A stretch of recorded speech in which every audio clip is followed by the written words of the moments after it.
얼마 전에 선교사님들 여름 수련회를 섬기기 위해서 제가 카자흐스탄에 다녀왔습니다. 근데 그곳에서 사역을 한 지 30년이 되신 한 선교사님께서 말씀을 전하시면서 재미있는 이야기를 하셨습니다. 사실 오래된 이야기라 여러분도 잘 아실 거예요. 제가 그랬죠. 선교지에서 30년 사역하신 분이라고 오래된 이야기를 해주셨습니다. 막 사춘기에 접어든 어린 감자가 자신이 정말 감자인지가 궁금해서 엄마 감자에게 물었습니다. 엄마, 나 감자 맞아? 그러자 엄마가 당연하다는 듯이 당근이지. 어린 감자는 엄마의 말에 충격을 받았습니다. 그래서 며칠 동안 혼자 고민하다가 할머니 감자에게 조심스럽게 물었습니다. 할머니, 나 감자 맞아? 할머니가 아주 사랑스럽고 인자한 눈빛으로 이 어린 감자를 바라보시면서 이렇게 말씀하셨어요. 오이야, 오이야. 할머니 말에 더 충격을 받은 이 어린 감자는 며칠 동안 아무 말도 하지 못했습니다. 그러다가 마지막으로 용기를 내서 할아버지 감자에게 아주 진지한 표정으로 물었습니다. 할아버지, 나 감자 맞아? 어린 감자가 아무것도 아닌 것을 너무 진지하게 물으니까 이 할아버지의 눈에 그 모습이 귀엽기도 하고 우습기도 했습니다. 그래서 할아버지가 그만 웃음을 참지 못하고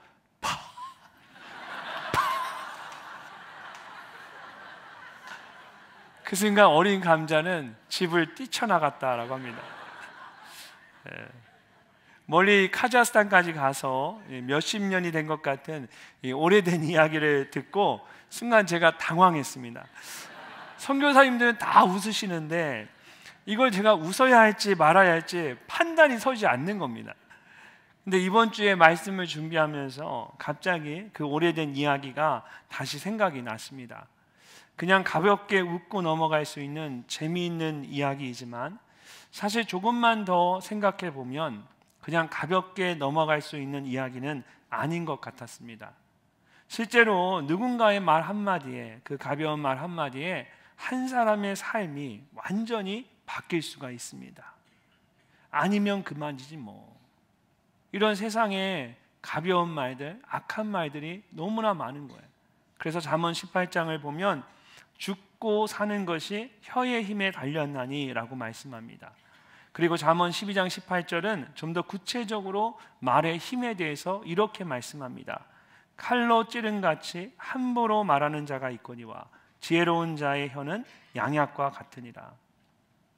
칼로 찌르는 것 같이 사람을 죽이는 말이 있는가 하면 좋은 약과 같이 사람을 살리는 말이 있다라는 것입니다. 여러분은 지난 한 주간 주로 어떤 말을 많이 하셨습니까? 좋은 약과 같이 사람을 살리는 말을 많이 하셨나요? 아니면 칼과 같이 찌르는 말을 많이 하셨나요? 안타깝게도 요즘은 사람을 찌르는 말들이 정말 많은 것 같습니다. 진실이 아닌 거짓된 말도 많이 하고 남을 함부로 험담하는 무책임한 말도 많이 합니다.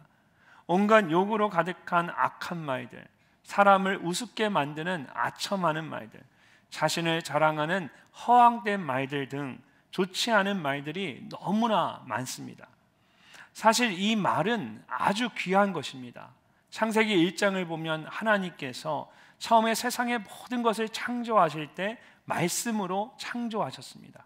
그래서 요한복음 1장 1절에서는 태초에 말씀이 계시니라. 이 말씀이 하나님과 함께 계셨으니 이 말씀은 곧 하나님이시니라고 말씀합니다. 그리고 그 말씀이 육신이 되어 우리 가운데 오셨는데 그분이 바로 예수 그리스도이십니다. 우리가 그 속에서 하나님의 영광을 보고 그 안에서 은혜와 진리가 충만합니다. 근데 그 귀한 말씀이 세상에 의해 변질되고 오염된 것입니다. 어느 순간부터 말씀의 권위가 땅에 떨어지고 악한 말만 가득하게 되었습니다. 이렇게 거짓되고 악한 말들이 가득한 세상에서 우리는 어떻게 살아가야 할까요? 가장 먼저 우리는 하나님의 도우심을 간구해야 합니다. 오늘 말씀은 다윗이 지은 시입니다. 시편의 표제어들을 보면 다윗의 시 인도자를 따라 8째 줄에 맞춘 노래라고 되어 있습니다. 다윗이 지은 시인데 나중에는 성전에서 예배를 드릴 때에 사람들이 함께 부르는 노래가 되었습니다. 이것이 무엇을 의미할까요? 다윗이 개인적으로 고백한 시편 말씀이기도 하지만 당시에 많은 사람들이 공감하는 말씀이었다라는 것입니다. 첫 시작인 1절 말씀을 보면 다윗이 이렇게 말합니다. 여호와여 도우소서, 경건한 자가 끊어지며 충실한 자들이 인생 중에 없어지나이다.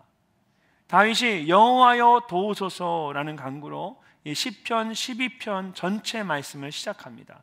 여기서 도우소서라고 번역된 히브리어 단어는 구원하소서라는 뜻으로 번역이 될 수도 있습니다. 사방이 꽉 막혀 있는 힘든 상황 속에서 빠져나올 수 있도록 도와달라, 구원해달라는 뜻입니다. 근데 시편에 나오는 다른 예들을 보게 되면 보통 도우소서라는 말을 사용할 때는 대상이 되는 목적어를 넣어서 나를 도우소서, 나를 지켜주소서, 의의 호소를 들으소서 이렇게 사용을 합니다. 근데 오늘 시편에서 다윗은 여호와의 이름을 부르고는 바로 도우소서라고 간구했습니다. 그만큼 다윗의 마음이 급하고 간절했던 것입니다. 그렇다면 왜 다윗의 마음이 이렇게 급하고 간절했을까요? 다윗이 바로 이어서 고백한 것처럼 경건한 자가 모두 끊어지고 충실한 자들이 모두 없어졌기 때문입니다. 여기서 이 경건한 자라는 말은 하시드라는 히브리어 단어를 번역한 것인데 사랑하다, 연모하다라는 뜻을 가진 하사드라는 히브리어 단어에서 나왔습니다.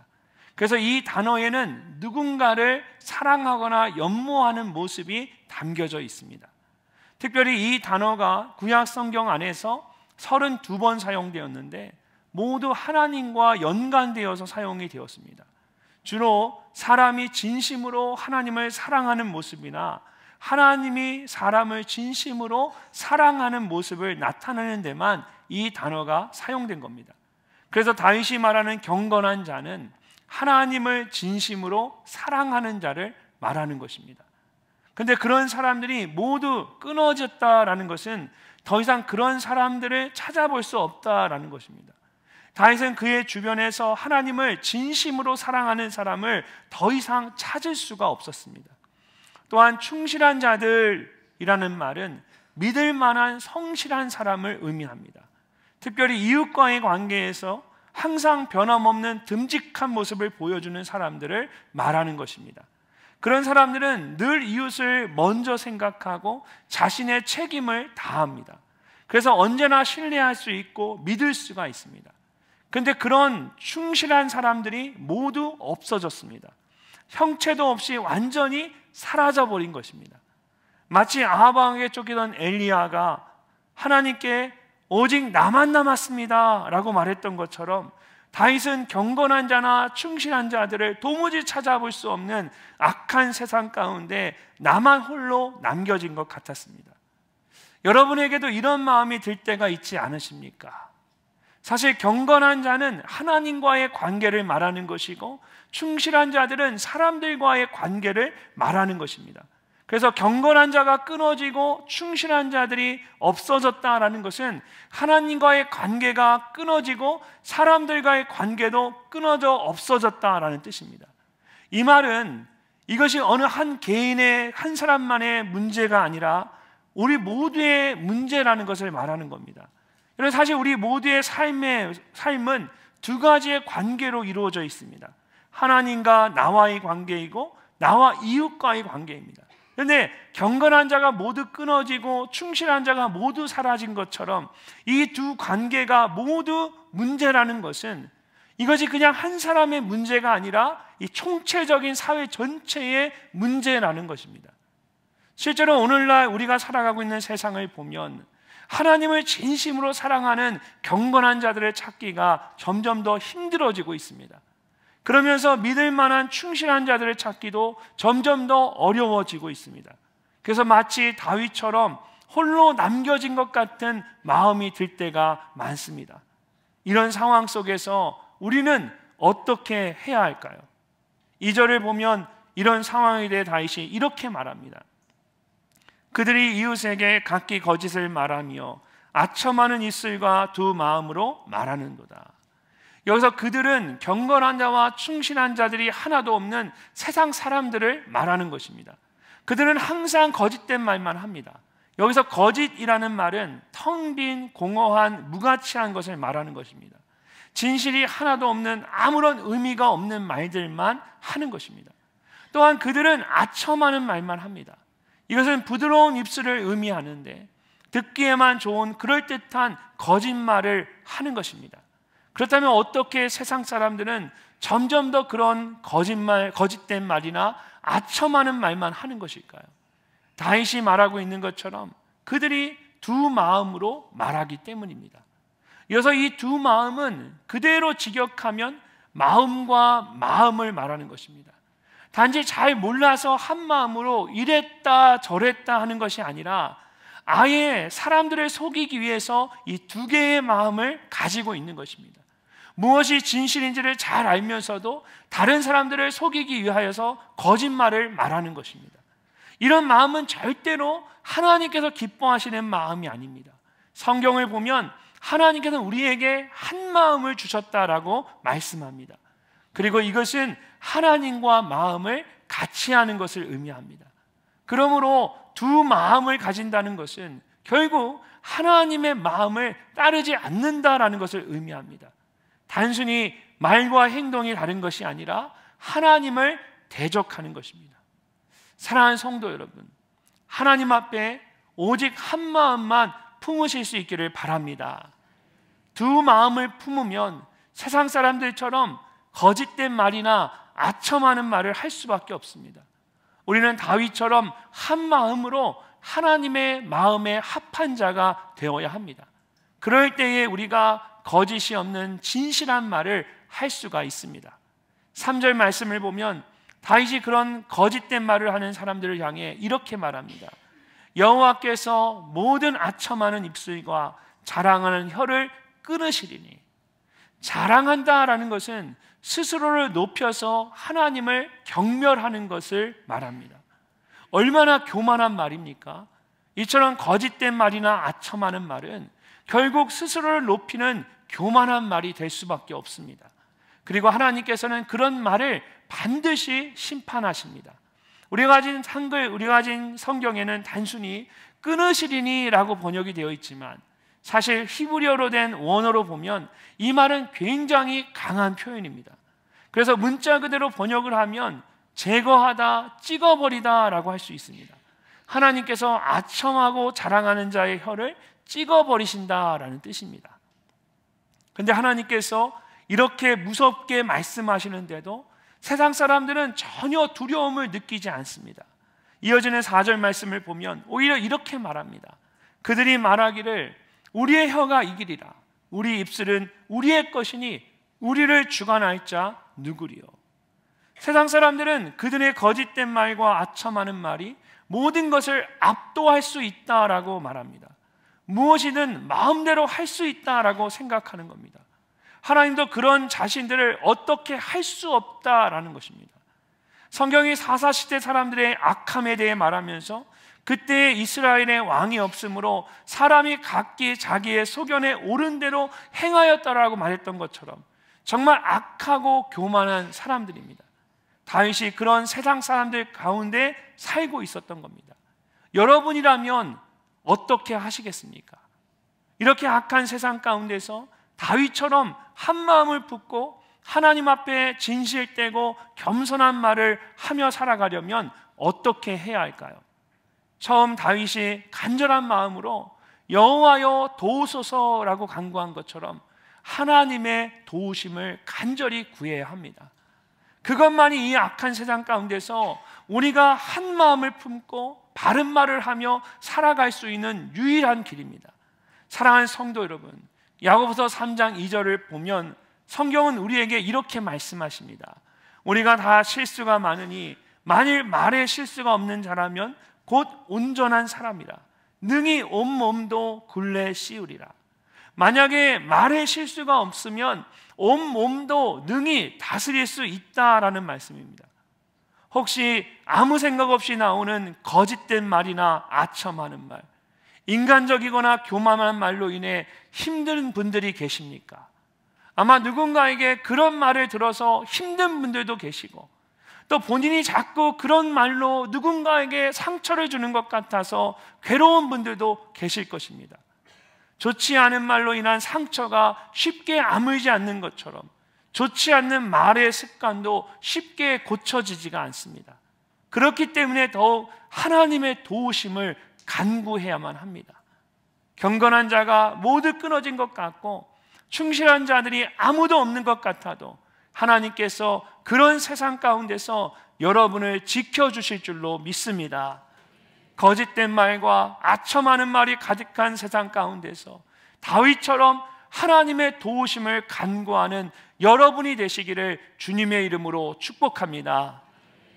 두 번째로, 거짓되고 악한 말이 가득한 세상 속에서 우리는 하나님의 말씀으로 위로를 얻어야 합니다. 대부분의 성경학자들은 사무엘상 22장의 말씀을 시편 12편의 배경이 되는 말씀으로 봅니다. 그 말씀에 보면 이제 사울 왕이 다윗을 시기해서 죽이려고 합니다. 그래서 다윗이 급하게 사울 왕을 피해서 도망을 치게 됩니다. 아무것도 없었던 다윗은 노비라는 곳에 가서 그곳에 있는 제사장 아히멜렉에게 도움을 청했습니다. 그래서 먹을 것과 무기를 얻은 후에 무사히 사울 왕의 추적으로부터 도망칠 수 있었습니다. 그러나 다윗이 도망쳤다는 소식을 들은 사울 왕은 심하게 분노했습니다. 그때 에돔 사람 도액이 와서 사울 왕에게 노베 제사장 아히멜렉이 다윗을 도왔다라는 사실을 전했습니다. 분노한 사울 왕은 신하들에게 아히멜렉과 노베의 모든 제사장들을 죽이라는 명령을 내립니다. 하지만 그들은 하나님에 대한 두려움 때문에 아무도 제사장을 죽이려고 하지 않았습니다. 그때 도액이 나서서 다윗에게 먹을 것과 무기를 주었던 아히멜렉과 그곳에 있던 사람들을 모두 죽였습니다. 왕이 도액에게 이르되 너는 돌아가서 제사장들을 죽이라 하며 에돔 사람 도액이 돌아가서 제사장들을 쳐서 그날에 세마포 에봇 입은 자 85명을 죽였고 제사장들의 성읍 노베 남녀와 아이들과 젖 먹는 자들과 소와 나귀와 양을 칼로 쳤더라. 다윗에게 먹을 것과 무기를 주었던 아히멜렉과 85명의 제사장들이 이렇게 도액에 의해서 모두 죽임을 당했습니다. 또한 남녀노소 할 것 없이 젖 먹는 어린 아이들부터 어른들까지 그곳에 있던 모든 사람들이 죽임을 당했습니다. 자기 한 사람으로 인해서 많은 사람들이 죽임을 당하는 것을 본 다윗의 마음이 얼마나 고통스러웠겠습니까? 경건한 자가 끊어지고 충실한 자들이 없어졌다는 말은 바로 이런 의미입니다. 다윗은 도저히 이해할 수 없고 받아들일 수 없는 그 악한 세상 가운데서 정말 간절한 마음으로 하나님의 도우심을 간구하고 있는 겁니다. 그렇다면 그런 다윗에게 하나님께서 어떻게 하셨을까요? 5절 말씀을 보면 하나님께서 그에게 말씀하셨습니다. 이 말씀이 정말 중요한 것은 8절로 되어 있는 시편 12편의 전체 말씀 가운데 여호와께서 말씀하셨다라는 이 말씀이 정중앙에 놓여져 있다라는 사실입니다. 이 5절 말씀이 그만큼 중요한 말씀이라는 것입니다. 특별히 시편 12편 전체 말씀을 보면 나는 나라는 1인칭 대명사를 한 번도 사용하지 않았는데 유일하게 이 5절 말씀에서만 내가라는 1인칭 대명사를 사용했습니다. 성경학자들은 하나님께서 자신이 직접 행하실 것이라는 뜻을 전하시기 위해서 신적 대명사를 사용하셨다라고 말합니다. 그리고 이 말씀을 통해 다윗은 하나님의 일하심에 대한 분명한 확신을 갖고 그 말씀을 통해 큰 위로를 받을 수가 있었습니다. 자, 5절 말씀을 함께 읽어보도록 하겠습니다. 여호와의 말씀에 가련한 자들의 눌림과 궁핍한 자들의 탄식으로 말미암아 내가 이제 일어나 그를 그가 원하는 안전한 지대에 두리라 하시도다. 아멘. 여기서 가련한 자들은 경제적인 약자들을 의미합니다. 특별히 눌림이라는 말과 함께 쓰인 것을 보면 악한 자들의 폭력에 의해서 가진 것을 모두 빼앗긴 박해받는 사람들을 말하는 것입니다. 그리고 궁핍한 자들이라는 말에서 이 궁핍함이라는 단어는 부족하다라는 뜻을 가진 단어에서 나온 형용사입니다. 이것은 살아가기 위해서 꼭 필요한 가장 기본적인 것조차도 없는 가난한 사람들을 말하는 것입니다. 이런 사람들은 다른 사람들의 도움이 없이는 스스로 살아갈 수가 없습니다. 그래서 항상 탄식 가운데 신음하며 살아갈 수밖에 없는 것입니다. 근데 하나님께서 그런 가난한 자들의 눌림을 보시고 궁핍한 자들의 탄식을 들으신 것입니다. 그리고 그들이 그토록 원했던 안전한 것으로 옮기시기 위해서 일어나셨습니다. 공동번역 성경을 보면 야훼의 말씀이 이러하니시니 라고 말하면서 이 말씀을 아주 정확하게 그 말씀의 의미를, 그 느낌을 살려서 정확하게 번역을 했습니다. 없어서 짓밟히고 가난해서 신음하니 나 당장 일어서리라. 그들이 갈망하는 구원을 베풀리라. 우리가 가진 성경에 내가 이제 일어나 라고 했을 때 이제라는 말은 지금 당장 지체하지 않고 라는 뜻입니다. 그래서 공동번역 성경처럼 당장 일어서리라 하는 것이 훨씬 더 본래의 느낌을 살린 번역이라고 할 수 있습니다. 근데 정말 감동적인 말씀은 조금 전에도 잠시 언급을 했지만 나라는 1인칭 대명사입니다. 보통 히브리어 동사에는 인칭이 포함되어 있습니다. 그래서 따로 인칭 대명사를 쓸 필요가 없습니다. 일어서리라는 동사만 써도 내가 일어서리라는 뜻을 충분히 표현할 수가 있기 때문입니다. 그런데도 인칭 대명사를 따로 쓰는 이유는 주어를 강조하기 위해서입니다. 일어서리라는 말씀에서도 마찬가지입니다. 그냥 두어도 내가 일어서리라는 의미를 전달할 수 있는데 일부러 나라는 1인칭 대명사를 쓴 이유는 나 여호와가 일어서리라는 말씀을 강조하기 위해서입니다. 여러분 한번 생각해 보십시오. 하나님으로부터 이 말씀을 들었을 때 다윗의 마음이 얼마나 위로가 되었겠습니까? 경건한 자가 모두 끊어지고 충실한 자가 모두 없어진 것 같은 세상 가운데서 거짓된 말을 하는 자들에게 고통받고 아첨하는 자들에게 조롱당하고 있는 다윗을 자기를 돕고 사랑했던 모든 아히멜렉과 제사장과 그곳에 있던 모든 사람들이 다 죽임을 당한 이 악한 세상 가운데, 그러면서도 옳다라고 말하는 사울왕의 그 거짓된 말과 세상의 조롱 속에서 다윗에게 자신을 구원하기 위해서 하나님께서 이제 직접 나 여호와가 일어서겠다라는 그 말씀이 다윗에게 얼마나 큰 위로가 되었겠습니까? 이처럼 거짓되고 악한 세상의 말은 우리를 억누르고 탄식하게 만들지만 하나님의 말씀은 그런 우리를 자유하게 하고 일어서게 만듭니다. 그러므로 거짓되고 악한 말이 가득한 세상 속에서 우리가 귀를 기울이고 의지해야 할 것은 세상의 그 헛되고 거짓된 말이 아니라 하나님의 말씀입니다. 사랑하는 성도 여러분, 혹시 다윗처럼 여러분 주변에 경건한 자가 모두 끊어지고 충실한 자가 아무도 없는 것 같으십니까? 세상의 핍박에 의해서 박해받는 것 같고 아무런 도움이 없는 것 같아서 괴로우십니까? 거짓되고 악한 말들로 인해서 여러분 답답하고 억울하십니까? 거짓되고 악한 세상의 말에 귀를 기울이지 마십시오. 오직 하나님만이 여러분을 위로하시고 안전하게 일으켜 세워주실 수가 있습니다. 다윗처럼 내가 이제 일어나리라는 하나님의 말씀을 통해 큰 위로를 받는 여러분 되시기를 주님의 이름으로 축복합니다. 마지막으로 거짓되고 악한 말이 가득한 세상 속에서 우리는 하나님의 말씀에 대한 확신을 가져야 합니다. 하나님의 말씀으로 위로를 받은 다윗은 이제 하나님의 말씀에 대한 확신을 고백합니다. 6절 말씀을 우리 함께 읽어보도록 하겠습니다. 여호와의 말씀은 순결함이요 흑도가니에 7번 단련한 은 같도다. 아멘. 우리가 가진 개역개정 성경에는 그냥 여호와의 말씀은 순결함이요 라고 되어 있지만 여러분 히브리어로 된 원래 성경을 보게 되면 말씀이라는 단어가 한 번 더해서 2번 나오게 됩니다. 그래서 새번역 성경은 주님의 말씀은 순결한 말씀이라고 번역을 했고 NASB나 ESV 같은 영어 성경은 The word of the Lord are pure word라고 번역을 했습니다. 짧은 문장 속에서 말씀이라는 말을 2번이나 반복해서 사용하면서 강조하고 있는 것입니다. 왜냐하면 하나님의 말씀이 7번 단련한 은처럼 순결하기 때문입니다.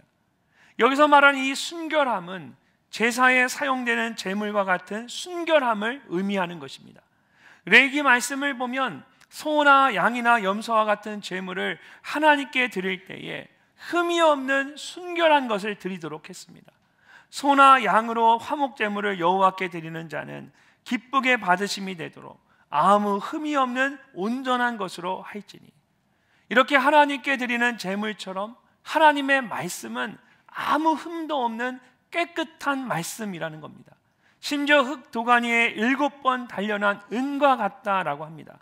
여기서 이 7번은 실제로 7번을 말하는 것이 아닙니다. 7이란 숫자가 완전수인 것처럼 완전히 단련한 은과 같다라는 뜻입니다. 마치 뜨거운 용광로에 넣어서 모든 불순물을 완전히 제거한 은처럼 하나님의 말씀이 아무런 흠이 없고 깨끗하다라는 것입니다. 이 말씀이 우리에게 무엇을 의미하는 걸까요? 흠이 없고 깨끗하고 완전하고 순전한 은과 같은 말씀이란 얘기는 그 말씀이 그대로 우리의 삶 가운데 이루어진다라는 뜻입니다. 그래서 하나님의 말씀은 우리가 가장 분명하게 신뢰할 수 있는 말씀입니다. 거짓되고 악한 말들이 가득한 세상 속에서 하나님의 자녀인 우리가 어떻게 다윗처럼 하나님의 마음에 합한 자로 살아갈 수 있을까요? 우리 안에 하나님의 말씀을 잘 간직하고 살아가는 겁니다.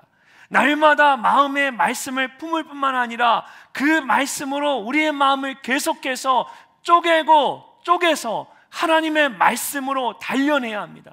그래서 우리의 마음을 가장 순결한 하나님의 말씀으로 가득 채우는 것입니다. 그러면 세상의 거짓된 말과 아첨하는 말을 잘 분별할 수가 있습니다. 그리고 거짓되고 악한 세상 가운데서도 하나님의 말씀을 따라 살아갈 수가 있습니다. 다윗에게는 그런 분명한 확신이 있었던 겁니다.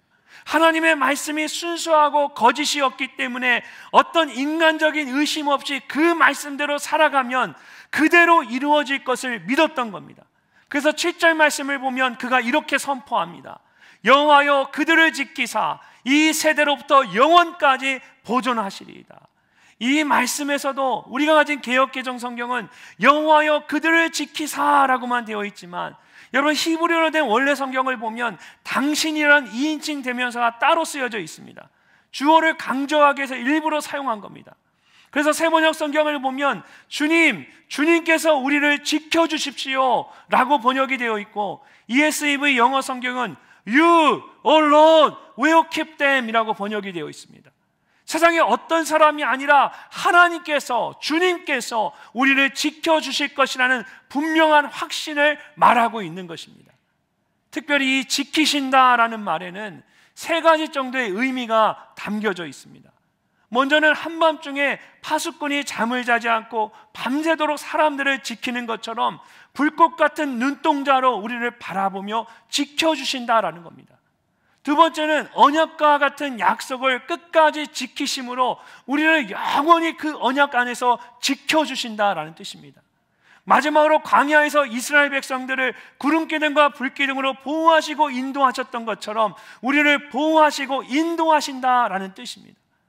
사랑하는 성도 여러분, 하나님께서 지금도 우리 모두를 이렇게 안전하게 지켜주시는 줄로 믿습니다.